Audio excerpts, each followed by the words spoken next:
નવસારીના વેરાવળ વિસ્તાર નવસારી મહાનગરપાલિકા દ્વારા તાજેતરમાં બનેલી વરસાદી કાંસમાં એક ટ્રક ખૂંપી જતા મોટું ગાબડું પડી ગયું હતું। આ ઘટનાએ એનએમસીની પ્રી મોન્સૂન કામગીરી અને વિકાસના કાર્યોની ગુણવત્તા પર ગંભીર સવાલો ઉભા કર્યા છે। આજે એક ભારે માલવાહક ટ્રક નવી બનેલી કાંસ પરથી પસાર થઈ રહી હતી ત્યારે અચાનક રોડ બેસી ગયો અને ટ્રક અંદર ખૂંપી ગઈ। આના કારણે કાંસમાં મોટું ગાબડું પડી ગયું હતું। આ ઘટનાને પગલે વ્યસ્ત વેરાવળ વિસ્તારમાં કલાકો સુધી ભારે ટ્રાફિક જામ સર્જાયો હતો, જેના કારણે વાહન ચાલકો અને સ્થાનિક રહીશોને હાલાકી ભોગવવી પડી હતી।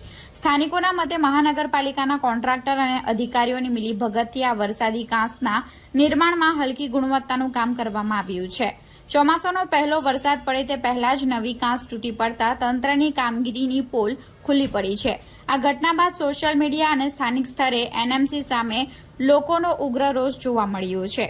કરોડો રૂપિયાના ખર્ચે થતા વિકાસ કાર્યોની ગુણવત્તા સામે પ્રશ્નાર્થ ઊભો થયો છે।